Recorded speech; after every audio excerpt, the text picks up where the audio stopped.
성경 안에는 전쟁에 관한 이야기가 참 많이 나옵니다.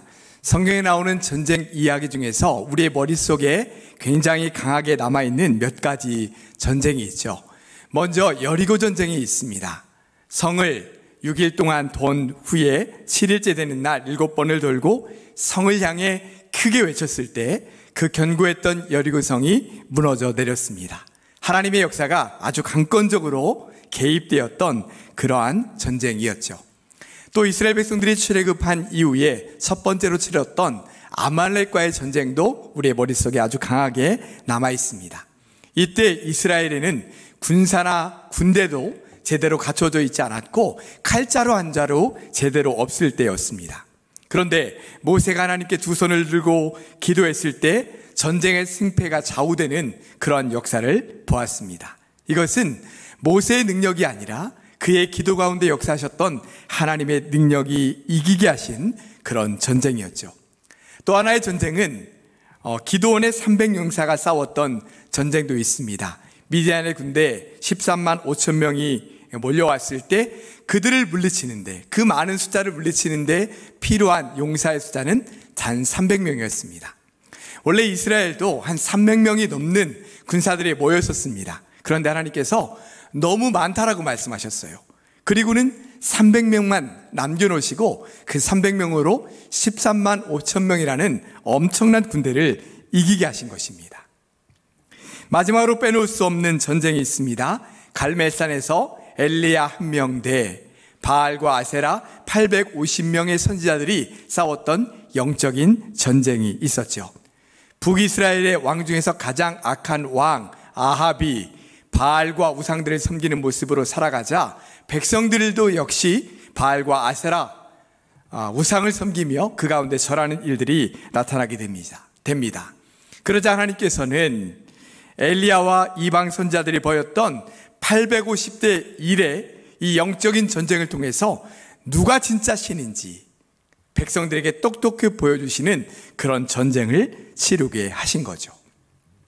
오늘 왜 이렇게 전쟁 이야기로 말씀을 시작하는가 하면 우리 역시 매일매일 영적인 전쟁을 치르며 살아가고 있기 때문입니다.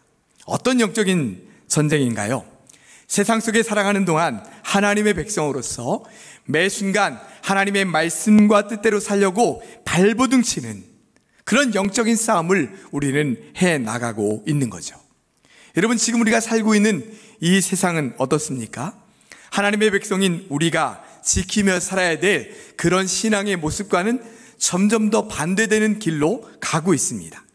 성경에서 세상 종말에 나타날 거다라고 하는 그러한 말씀의 모습들이 지금 현재 우리가 살아가고 있는 이 세상 가운데 다 나타나고 있어요. 그래서 세상이 흘러가는 대로, 세상 사람들이 다 살아가는 대로 아무 생각 없이 따라 살아가다 보면 우리는 더 이상 하나님의 백성다운 모습이 전혀 나타나지 않게 되는 것이죠. 또한 우리 내면 안에서도 매 순간 싸움이 일어나고 있습니다. 성령께서 인도하시는 대로 살고자 하는 마음과 또한 육체의 소유과 욕심을 따라 살고자 하는 마음이 우리 안에서 늘 싸우고 있는 거죠. 하나님의 백성으로 온전히 살아갈 것인가, 아니면 세상 사람들의 길을 따라갈 것인가 라고 하는 이런 영적인 싸움이 우리 안에서 계속해서 일어나고 있다는 것입니다.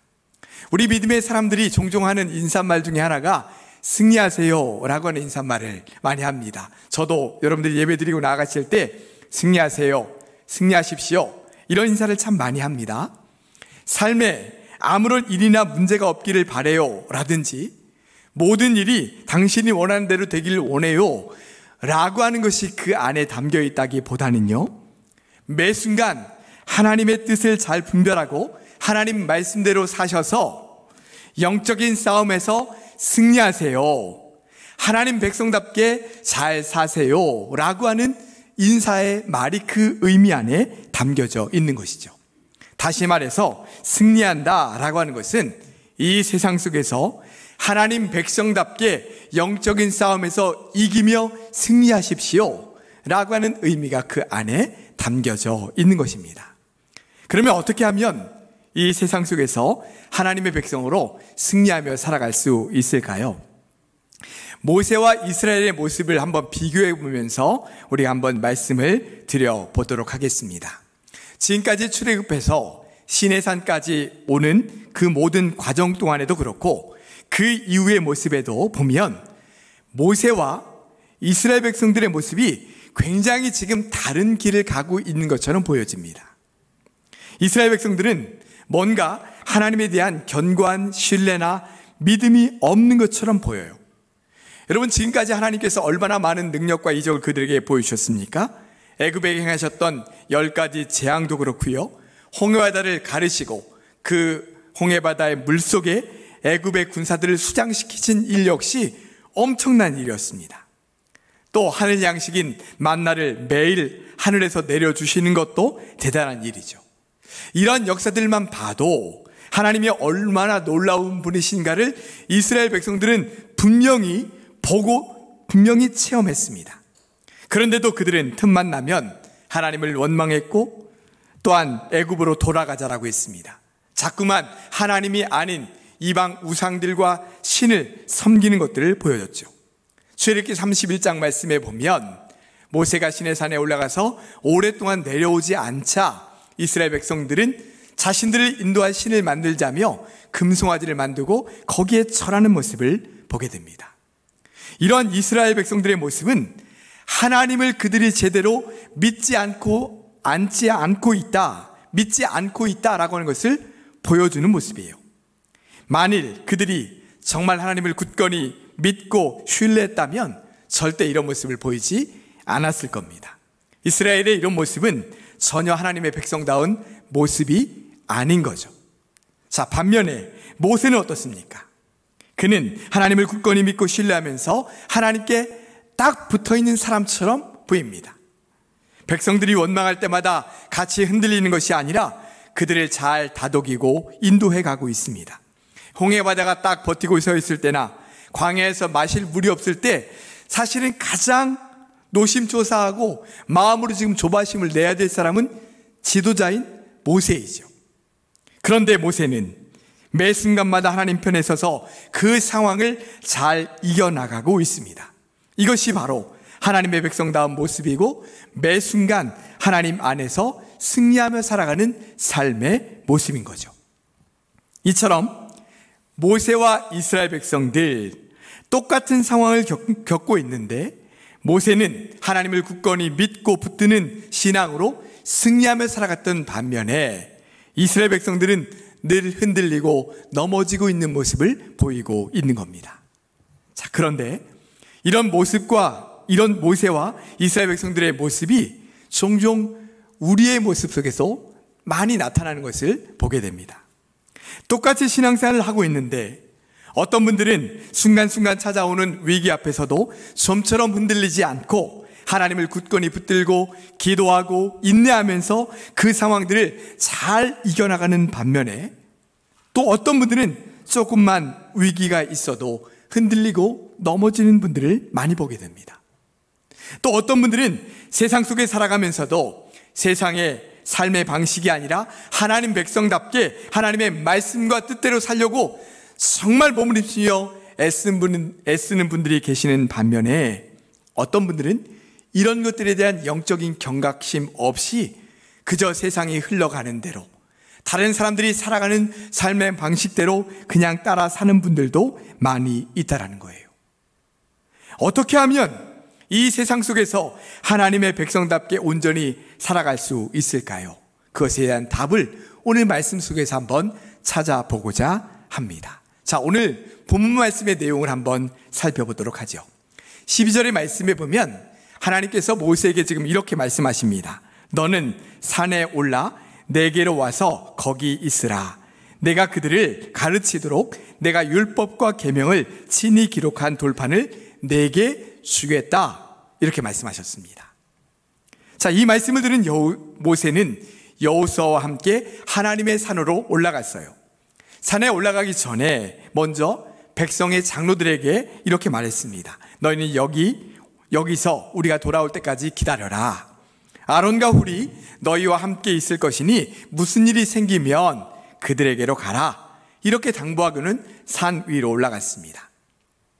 모세가 산에 올라가자 구름이 산을 가렸고 여호와의 영광이 그 시내산에 머무르게 되었어요. 그렇게 6일 동안이나 구름이 산을 가리고 있다가 7일째 되는 날에 하나님께서 구름 가운데서 모세를 부르셨어요. 이때 산 위에 있던 여호와의 영광이 이스라엘 백성들의 눈에 보기에는 맹렬한 불같이 보였다 라고 말씀하고 있고, 모세는 그 시내산에 올라가서 40일 동안이나 머물러 있었다라고 말씀하고 있습니다. 자, 오늘 이 말씀 속에서 우리가 이 세상에서 하나님의 백성으로 온전히 승리하며 살아갈 수 있는 두 가지 방법을 우리에게 말씀해 주고 계십니다. 그 두 가지 방법이 12절 말씀 안에 다 나오고 있어요. 자, 우리 12절 말씀 다 같이 한 음성으로 읽어보도록 하겠습니다. 여호와께서 모세에게 이르시되 너는 산에 올라 내게로 와서 거기 있으라. 내가 그들을 가르치도록 내가 율법과 계명을 친히 기록한 돌판을 네게 주리라. 아멘. 자, 12절 말씀에 보면 하나님께서 모세에게 두 가지를 말씀하십니다. 그 중에 첫 번째 말씀이 무엇이냐면 너는 산에 올라 내게로 와서 거기 있으라, 이렇게 말씀하고 계세요. 여러분, 이 말씀이 무슨 말씀인가요? 하나님 앞에 나와서 하나님과 함께 머물러 있으라 라고 말씀하시는 거예요. 자, 바로 이것입니다. 우리가 이 세상에서 하나님의 백성으로 승리하며 살아갈 수 있는 첫 번째 방법은 날마다 하나님 앞에 나아가 하나님과 함께 머물러 있는 것입니다. 하나님과 함께하는 시간을 가지라는 거예요. 사실 하나님께서 모세와 단둘이 만나신 것은 이번이 처음이 아닙니다. 출애굽기 3장에 보면 하나님께서 모세를 찾아오셨고, 이때 모세는 처음으로 하나님을 만나게 돼요. 전에는 말로만 들어왔던 자기 조상의 하나님, 아브라함의 하나님, 이삭의 하나님, 야곱의 하나님, 그 하나님을 처음으로 친히 만나 뵙게 된 거예요. 이렇게 하나님을 만남으로 인해서 모세의 인생에 큰 변화가 일어났습니다. 가장 큰 변화는 하나님의 존재를 확신하게 된 거예요. 그 전에는 귀로만 하나님에 대해서 들어왔는데 자신이 직접 친히 하나님을 만나고 나니까, 아, 하나님은 진짜 계시는구나, 하나님은 살아계시는구나, 하나님은 우리 인생 가운데 찾아오셔서 말씀해 주시면서 이렇게 계시해 주시는구나 라고 하는 것을 확신하게 된 거죠. 이처럼 모세는 하나님을 만나는 체험으로 인해서 하나님을 확신하게 되는 그러한 체험을 갖게 됩니다. 그랬기에 모세는 출애굽하는 과정에서 수많은 위기를 당했지만 그런 순간순간마다 흔들리지 않았어요. 왜냐? 하나님의 존재를 확신하고 있기 때문이죠. 홍해바다가 앞을 가렸을 때에도, 마실 물이 없었을 때에도, 백성들이 원망하며 자신을 향해 돌을 들어 치려고 할 때에도 모세는 그때마다 하나님을 의지하며 붙들었습니다. 그는 하나님을 친히 만남으로 인해 진정한 하나님의 백성됨을 누리면서 승리하며 살아가고 있는 거예요. 그런데 오늘 말씀에 보니까 하나님께서 두 번째로 모세를 부르시고 계신 겁니다. 그리고 이렇게 말씀하시는 거예요.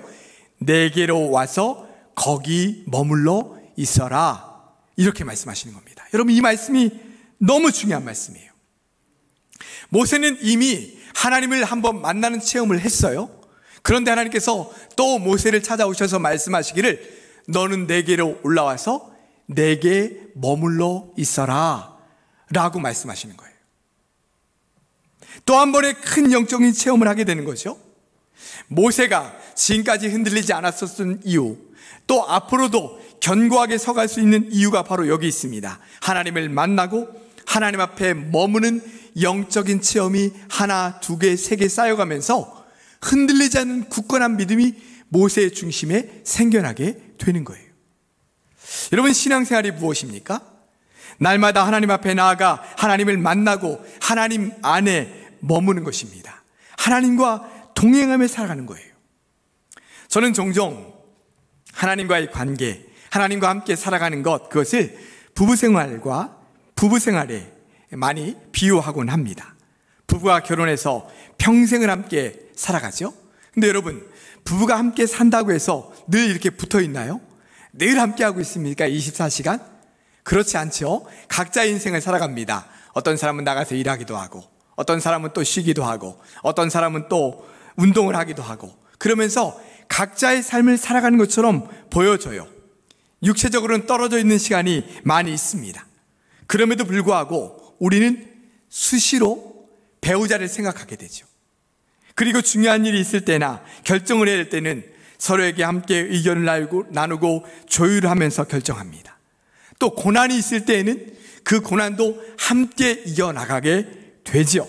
그래서 부부를 운명 공동체라고 이야기하지 않습니까? 평생 함께 살아간다고 이야기하는 거예요. 하나님과 우리의 관계도 마찬가지입니다.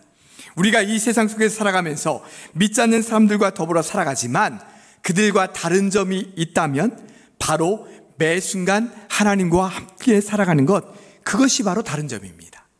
그렇다고 해서 우리가 교회만 있는 것은 아니잖아요. 가정에서도 많은 시간을 보내게 되고 우리 일터에서도 하루 종일 일을 할 때가 많이 있습니다. 그러나 언제 어디에 있든지 그 모든 시간이 나 혼자 있는 시간이 아니라 하나님과 함께 살아가는 시간이고 하나님과 동행하는 시간인 거죠. 쉬운 예로 요셉은 주인의 가정을 돌보는 일을 했습니다. 그런데 주인의 아내가 그를 유혹하자 그가 뭐라고 말했습니까? 나는 하나님 앞에서 이런 일을 할 수 없습니다 라고 말했어요.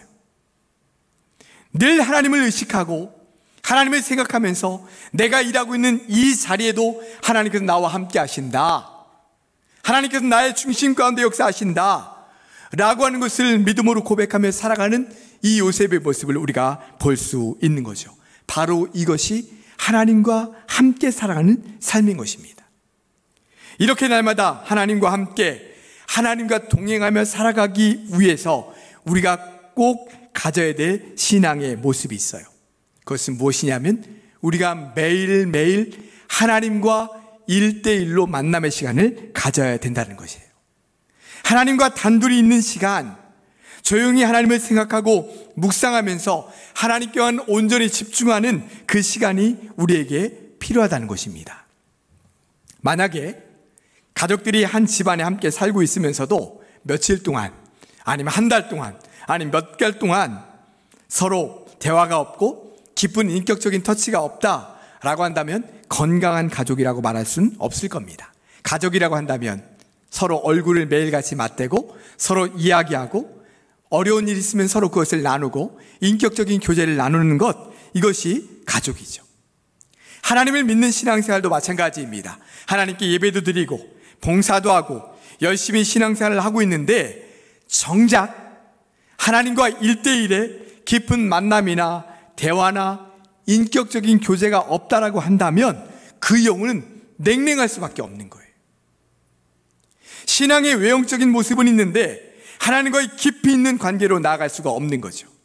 우리가 이렇게 예배를 드리는 시간, 굉장히 은혜로운 시간이고 봉사하는 시간, 은혜로운 시간이지만 이 시간과 더불어 또 한 가지 우리가 가져야 될 시간은 하나님과 나만의 1대1의 시간을 가져야 된다는 거예요. 마치 여러 사람과 함께 누군가와 대화하는 것과 1대1로 그 사람과 만나서 대화하는 것과는 대화의 깊이가 다릅니다. 그 사람을 더 깊이 이해할 수 있게 되고 그 마음을 깊이 있게 터치해 줄 수 있는 거죠. 하나님과의 1대1의 만남도 마찬가지입니다. 하나님과의 깊이 있는 대화를 갖고 인격적인 만남을 갖기 위해서는 주님과 1대1의 시간, 그 시간을 매일 우리가 가져야 된다는 거예요. 18절 말씀 보면 모세가 시내산에서 며칠 동안 있었다고 말씀하고 있죠? 40일입니다. 40일. 여러분, 무려 40일 동안이나 이 모세는 하나님과 1대1의 관계 속에 있었어요. 여러분, 이 40일이라는 시간이 얼마나 중요한 시간인지 몰라요. 하나님과 모세의 관계가 더 깊어지는 시간이고요, 모세가 하나님의 사람으로 더 견고하게 설 수 있는 시간이 바로 이 40일의 시간이었어요. 우리가 매일 하나님과의 시간을 갖고 만나야 되는 이유가 바로 여기 있습니다. 새벽 기도의 시간을 통해서도 가질 수 있고요, 나 혼자만의 시간에 잠잠히 하나님을 바라보며 하나님을 생각할 수도 있습니다. 정 바쁘다고 한다면 출퇴근 시간에 찬양을 듣거나 하나님의 말씀을 들으면서 그 가운데서 하나님을 잠잠히 묵상하는 시간을 가져야 합니다. 그래야만 나를 향해 바라보고 계신 하나님을 느낄 수 있고 나에게 말씀하시는 하나님의 음성을 들을 수 있는 거예요. 매일 또는 자주 이렇게 하나님과의 깊이 있는 시간을 갖고 하나님과 대화하며 살아가는 것이 바로 하나님과 함께 살아가는 삶인 것입니다. 이렇게 날마다 하나님과 함께 살아가면 삶의 어떤 위기나 상황을 만나도 이겨나갈 수 있는 거죠. 때로는 잠깐 동안 넘어질 수도 있지만 그 기도하는 시간을 통해 하나님과의 만남의 시간을 통해 다시 한번 이렇게 세워주시고 새 힘을 주시면서 달려나갈 수 있는 은혜를 우리 가운데 허락해 주시는 것입니다. 사랑하는 성도 여러분, 매일매일 날마다 매 순간마다 하나님께 나아가는 시간을 가지시기를 바랍니다. 하나님과 함께 하나님 안에 머물면서 하나님과 동행하며 살아가시길 바랍니다. 그래서 어떤 상황에서도 믿음으로 승리하며 살아가시기를 주님의 이름으로 축원합니다. 우리가 이 세상에서 하나님의 백성으로 승리하며 살아갈 수 있는 두 번째 방법은 하나님의 말씀을 늘 읽고 그 말씀을 지켜 행하며 살아가는 것입니다. 자, 12절 말씀 다시 한번 보시죠. 제가 다시 한번 읽어보겠습니다. 여호와께서 모세에게 이르시되 너는 산에 올라 내게로 와서 거기 있으라. 그 다음을 보십시오. 내가 그들을 가르치도록 내가 율법과 계명을 친히 기록한 돌판을 내게 주리라. 이렇게 말씀하셨어요. 율법과 계명을 기록한 그 돌판을 내게 주겠다. 이렇게 말씀하시는 거예요. 왜 주실까요?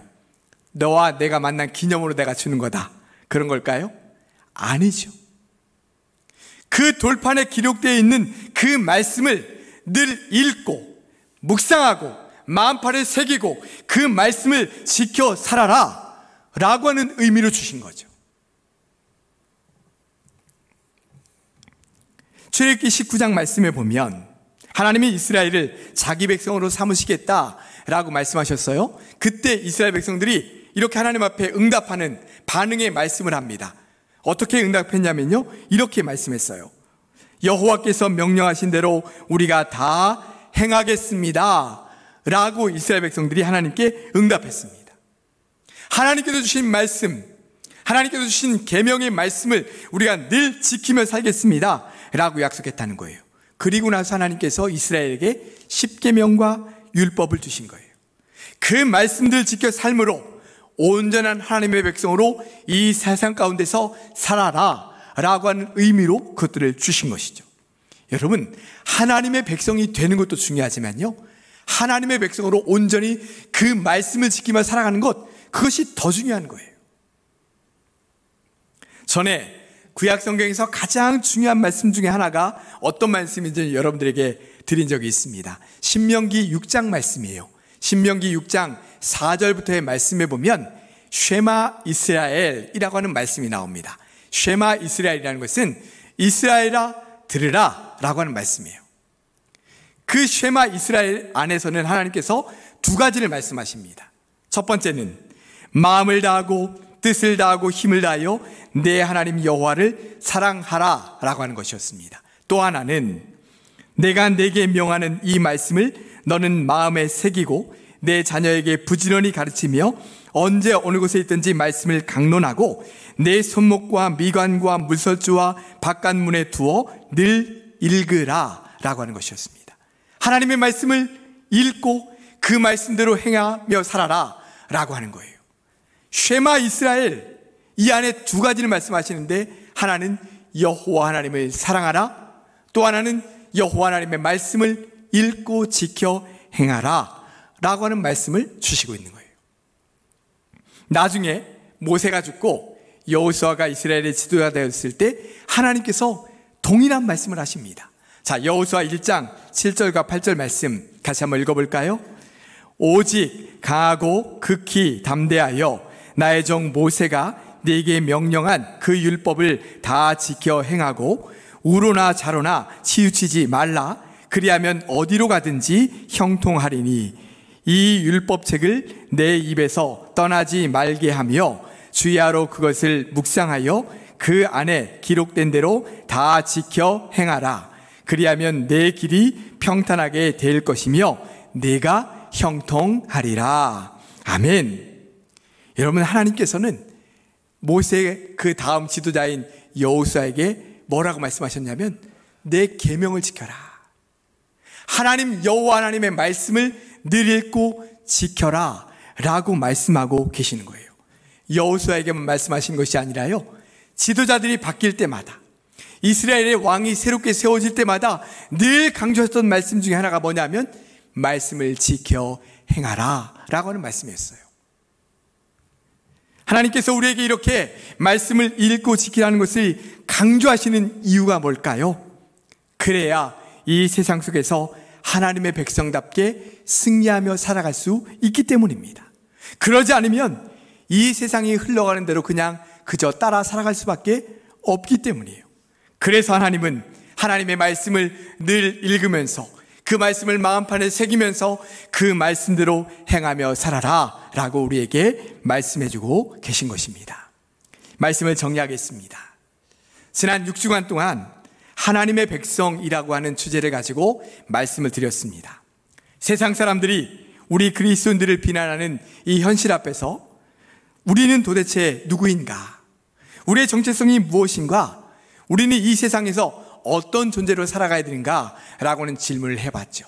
그 질문에 대한 답으로 하나님께서는 우리가 하나님의 백성이다 라고 말씀하셨어요. 내가 너를 지명하여 불렀나니 너는 내 것이다 라고 하시면서 우리를, 아무런 자격과 공로도 없는 우리를 하나님의 백성 삼아 주셨다는 것입니다. 그렇다면 우리가 이 세상 속에서 어떻게 하나님의 백성답게 승리하며 살 수 있는가? 오늘 말씀은 두 가지를 우리에게 말씀해 주고 계신 거예요. 하나는 날마다, 매 순간마다 하나님과의 1대1의 시간을 가져라 라고 말씀하시는 거예요. 하나님 앞에 머물고 하나님 앞에 나아가라 라고 말씀하고 계신 것입니다. 또 한 가지는 하나님의 말씀을 늘 읽고 그 말씀을 우리의 마음판에 새기며 그 말씀을 지켜 행하라 라고 말씀하고 계십니다. 제가 한 가지 숫자를 한번 보여드리려고 해요. 한번 숫자를 보여주시겠습니까? 자, 무슨 숫자가 있습니까? 168이라는 숫자가 있습니다. 여러분, 이 숫자가 뭔지 아세요? 이 숫자는 24시간 곱하기 7일을 한 숫자입니다. 24시간 곱하기 7 하면 168시간이 나와요. 여러분, 이 168시간은 시간 중에 얼마나 하나님과의 1대1의 시간을 갖고 계십니까? 만약에 우리가 주일에 예배드리는 이 한 시간이 오로지 하나님 앞에 서 있는 시간이다라고 한다면 우리는 168대 1로 싸우고 있는 거예요. 과연 승리할 수 있을까요? 우린 영적인 승리하는 하나님의 백성이 될 수 있을까요? 아니요, 어려울 겁니다. 그러기에 우리는 이 한 시간이 너무나도 소중한 하나님께 예배드리는 시간이지만 이 시간 이외에 더 많은 167시간, 그 시간을 하나님을 생각하고 하나님과의 1대1의 시간으로 나아가면서 하나님의 말씀 앞에서는 그 시간들을 우리에게 가지라 라고 우리에게 말씀하고 계신 것입니다. 사랑하는 성도 여러분, 날마다 매 순간마다 하나님 앞에 더 가까이 나아가는 우리 성도들이 되시기를 바랍니다. 또한 하나님의 말씀을 더 가까이 읽으시고 그 말씀을 지켜 행하며 살아가셔서 이 험한 세상을 살아가는 동안 하나님의 백성답게 승리하며 살아가시는 사랑하는 우리 모든 성도들 되시기를 주님의 이름으로 축원합니다. 기도하겠습니다. 사랑과 은혜의 주님, 감사합니다. 우리 이 세상을 살아가는 동안 늘 넘어지고 쓰러지고 좌절하고 포기할 때가 참 많이 있었는데 오늘 승리할 수 있는 길을 우리에게 말씀해 주셔서 감사합니다. 주님, 우리가 이제부터는 매일 매 순간 주님 앞에 나아가 주님과의 1대1의 시간을 갖겠습니다. 또한 주님의 말씀을 읽고 그 말씀을 온전히 지켜야만 살려고 노력하며 나아가겠습니다. 주님, 우리를 도와주시옵소서. 우리의 의지만으로는 되지 않사오니, 우리의 의지만으로는 늘 넘어질 수밖에 없사오니 우리와 함께하여 주셔서 이렇게 주님과의 시간을 갖고 주님 말씀 앞에 서서 승리하며 살아가는 주님의 백성들 다 될 수 있도록 축복하여 주시옵소서. 예수님의 이름으로 기도드리옵나이다. 아멘.